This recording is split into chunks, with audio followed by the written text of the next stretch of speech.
Over the last couple of weeks, even more information on the next Need for Speed has been leaked, and I'm afraid to say that I think this game could be in a bit of bother.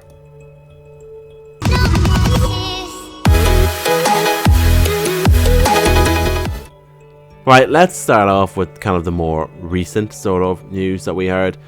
It is believed that Need for Speed 2022 has been delayed by a month. The game was supposed to be unveiled at Gamescom, even though EA weren't going to be there.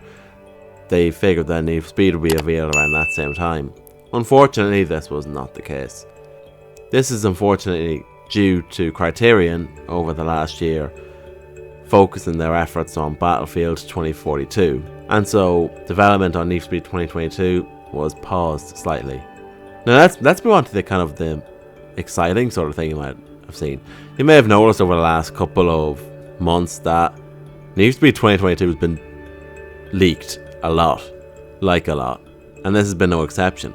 This is actually video footage that we have, and what we see is like a Chevrolet Bel Air is like obviously doing some sort of jump, and obviously it failed and basically the car crashed and stuff. What this does show off though is the kind of cartoony / anime sort of effects that they're trying to do. I will be honest, I'm not a big fan of this. It is obviously set to appeal to a younger audience as well as try appeal to the current audience as well, but in my opinion it just isn't really for me. Although we do get to see what the heads-up display is, it looks very similar to Heat, even quite similar to Project Unite's kind of Heat mods.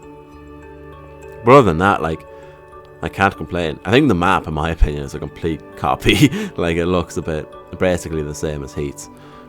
But what we see from that map is that car meets are a thing, and we also get to see what sort of cars will be in this game when confirmed.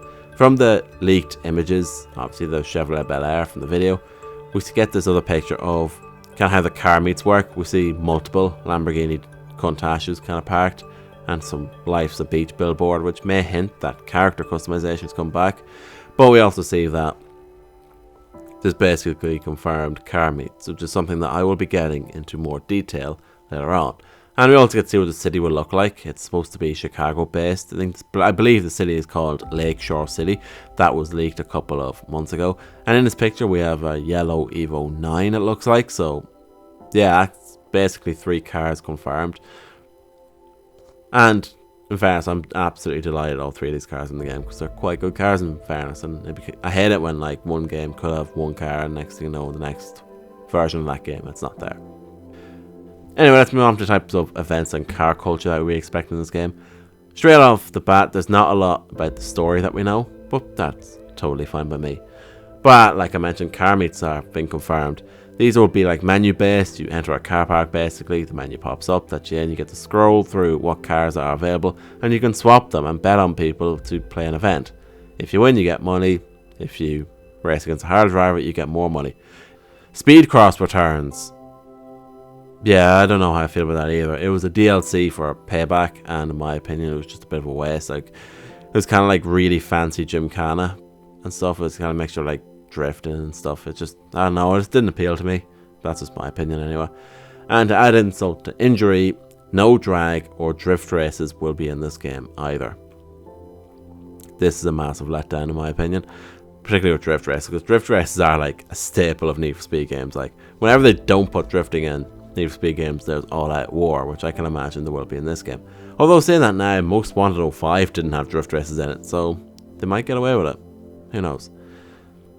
Again, the upgrade system has been simplified for younger audiences, but coming from Heat, I'm surprised it could have been simplified. Although you could argue there's different types of differentials and tires and stuff you get that kind of configured how the car handled and drove. But yeah, basically they're going to do the same BAS sort of system like in Forza. You upgrade your car to certain levels and stuff like that, but you can still find obviously types of numbers and stuff. I do like this idea of classing the cars based on performance. I think in these different classes, it could be letters or numbers or whatever. I do think this is a good feature of Forza, and I think a lot of other games should have it as well. As for content and level of support, we can all agree that Payback and Heat had god awful post-launch support.